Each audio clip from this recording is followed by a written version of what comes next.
Hello everyone. In this video, we'll be going through a solo gameplay demo of Zombie Commandos from Hell Extermination. We'll be playing several rounds while providing commentary and insights throughout. This should give a good sense of the game's flow, its mechanics, and how it's played.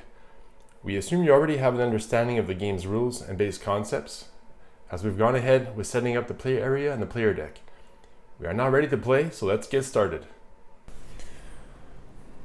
So what is my opening hand?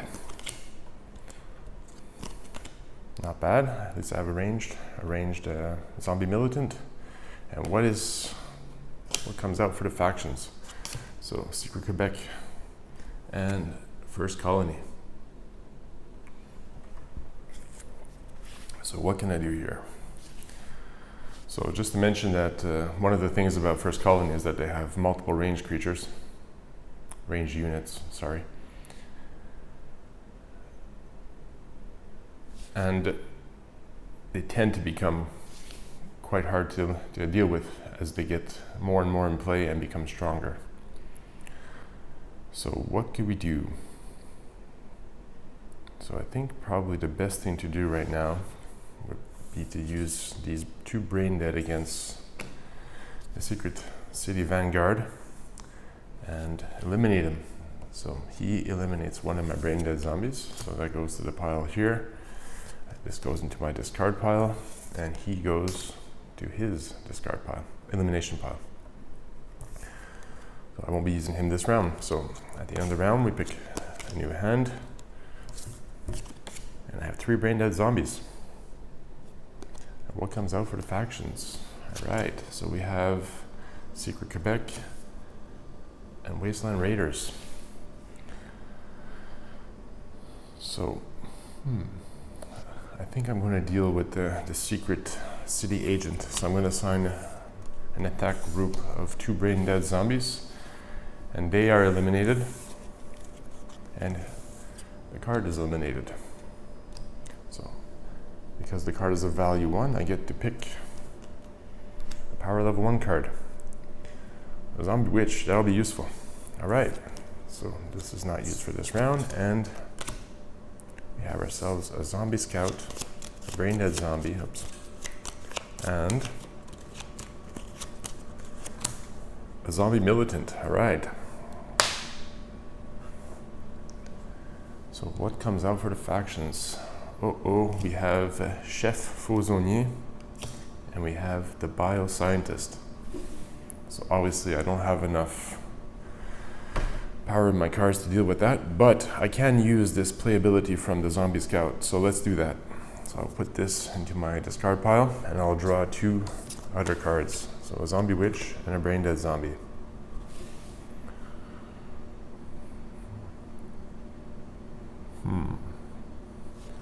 I think we're going to get rid of two of theirs. So we're going to get rid of a Bioscientist, and we're going to assign another attack group to the Gunner unit. So here I don't want to use my Zombie Witch because she becomes quite useful when I have a power level 2 card to upgrade that card to a power level 3. Oops. So this brain dead zombie is eliminated, the Bioscientist is eliminated. I draw a card from the 1 pile, and so my range does 1 damage to him, and he does 1 damage to my range, seeing as this card is the one with the highest power level. This one's eliminated, this one goes back to my discard pile, and the Gunner unit is eliminated. And I get to draw another one from the 1 pile. Alright, so Brain Dead Zombie, and so as you can see, my deck is becoming a little bit thinner, and I'm trying to eliminate the Brain Dead Zombies because they're the ones of least value. Eventually I'll be getting other cards, and if I have too many Brain Dead Zombies left, they're going to start getting in the way of actually being able to have more powerful hands. So the Technician and the Nephilim. So I think I am going to deal with the Technician because I don't want to lose the Zombie Witch again. So I'll assign my attack group to the Technician, and he will eliminate one of my brain dead, and one will go to my discard pile, and he will be eliminated, and I will draw a card from the 1 pile. All right. So a zombie scout, and a brain dead zombie. So now we're getting into something a little bit more interesting here. So Bunker Prime, the first base that comes into play, and the Explorer.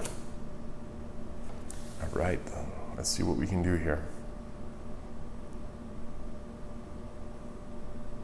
Now, see, I have a good option here. I could actually use my 2 zombie scouts to eliminate the Nephilim and pick a level 3 power level. However, I do lose these pretty good abilities. So is it worth it? What else could I do? I could work slowly on the Brawler, but I would still lose the zombie scout. So what do I have in my discard?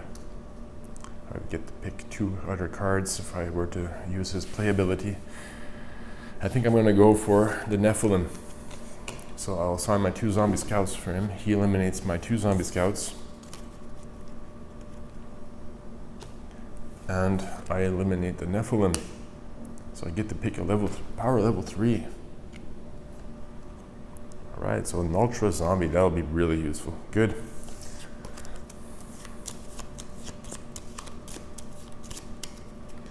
All right, so 1, 2, and 3.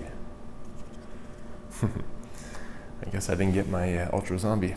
All right, so what comes out for the faction side?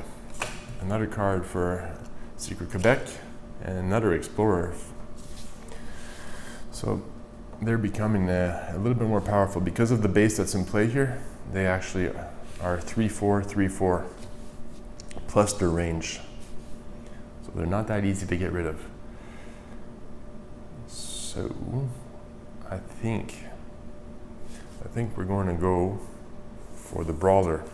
Actually, no. We're going to go for the Secret City Vanguard, and he will eliminate one of my brain dead. So this is where that deck thinning strategies come into place. Because had I assigned, let's say, my Brawler to with the other brain dead, my cards to the Brawler, then none of my cards would have been eliminated, and I still would have had the brain dead zombie. So these go into my discard. This card is eliminated, and I get to draw 1 from the 1 pile. All right, so what is my hand? There's my Ultra Zombie, my Zombie Witch, and let's see what else comes out here. So another Brain Dead. So this is kind of normal in the game.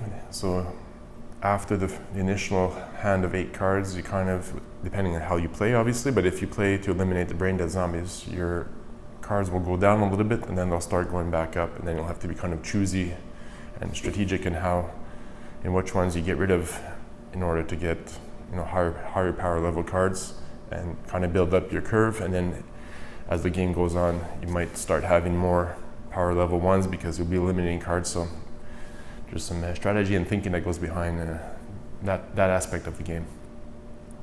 All right, so what comes out for the faction? Apocalypse Nun and an Engineer, sorry. So as you can see, the Ville-Marie Underground are starting to become a little bit more powerful.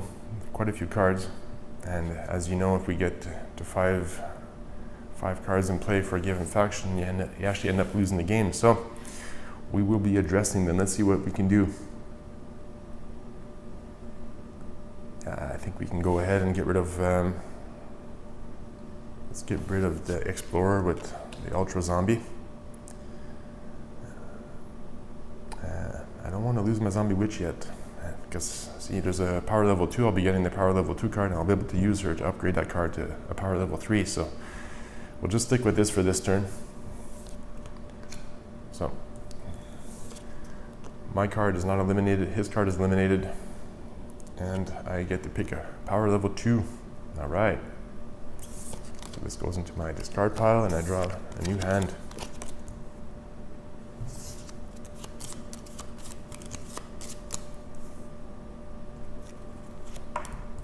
There we go, good. Got my Ultra Zombie again, so let's see what they get in play. So the Raider Camp comes into play. and a Secret City agent. Yep. So let's see what we can do here. So I could eliminate Chef Fausonnier because, see, if there is so he doesn't have a base in play, so I don't need to worry about the size of my attack group, and he won't be able to eliminate my Ultra Zombie. So my Ultra Zombie will go ahead and just get rid of him and the Raider Zombie. Let's see what I can do with these two here. Yeah, I think I'm going to go for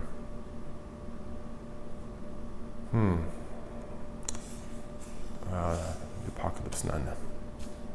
Alright, so I get to keep my Ultra Zombie. Chef Fausonnier is eliminated. And I get to pick another Ultra Zombie. Alright. And my Raider Zombie attack group eliminates the Apocalypse Nun, and she eliminates one of them. So they go in the one pile. This goes in my discard. She goes in her discard. And I get to pick a level 1. So a Brain Dead again. Alright. That's a pretty good, it's a decent hand. What comes out for them? So, Secret City Vanguard and Director, I like to keep them underneath the base when they actually come out. So Director M205. So yeah, Ville-Marie is definitely becoming a slight problem here. So do I have any other power level 2s? No, I don't. So the Zombie Witch. It's not exactly the right time to use the Zombie Witch because I kind of want to use my Zombie Mutant on some card in play. Yeah, let's do this. So let's make an attack group of Zombie Mutant and Brain Dead Zombie. So I'll just show you the numbers here. So my Zombie, so this ability triggers it. So when attacked, put the attacker having the lowest attack value into their player's discard pile. So he puts this in my discard pile, and then my Zombie Mutant and the Engineer, they both eliminate each other. So this will go into pile number 2, and the Engineer will go in. So I get to pick one from pile number 2. So that wasn't necessarily the best move I could have done, so I wasn't really thinking things fully through there, but it's fine. We'll just go with the flow. Alright, so let's see what comes out. Here's Ultra Zombie, Brain Dead, and Brain Dead. And let's see what comes out for them. So the Secret City Defender and a Heavy Armor Unit.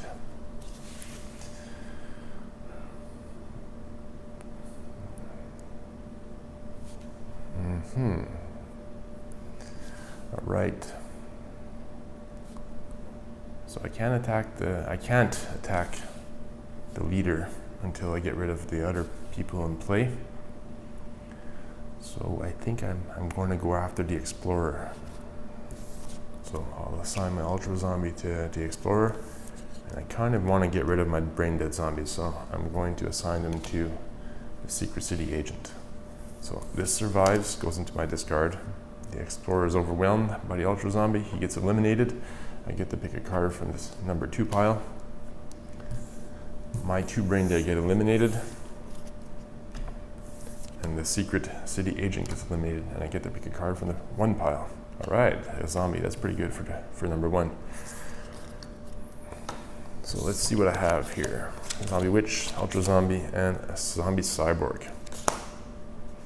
All right, finally the Zombie Witch is going to be. I'll be able to use her ability. So Sniper and a Suicide Junkie for Wasteland Raiders. So what am I going to do?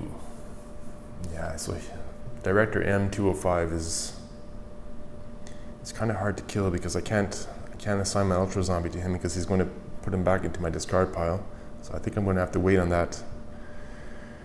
What else could I do here? We can get rid of the Heavy Armored Unit. How about that? So let's do that. Get rid of the Heavy Armored Unit, and can get rid of the Suicide Junkie, but I have ranged, so that's a good example. So what we're going to do here is resolve this. So the Ultra Zombie survives, and the Heavy heavy armor unit is eliminated, so that was a power level 2 I get to pick. And the zombie cyborg is ranged, so he deals his damage first on the suicide junkie. So the suicide junkie is eliminated. This goes to my discard pile, and I get to pick a creature from the second power level pile.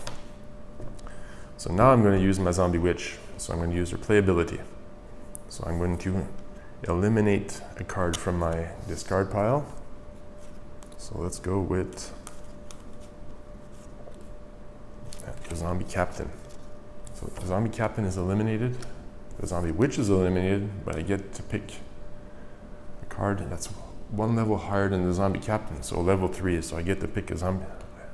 I drew a zombie brute. So the raider zombie, and what other 2 cards will I get? A zombie and a zombie brute. All right. So warrior monk. So we're going to stop here, and that concludes our solo gameplay demo. As you may have noticed, turns are short and fast-paced, yet the game manages to provide several strategic elements, such as an evolving board to solve and a flavor of deck building choices to make.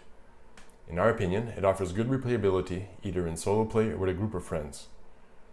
We hope you enjoyed the video and that it provided some insights into how the game is played. If you have any questions or are looking for additional information, please feel free to contact us.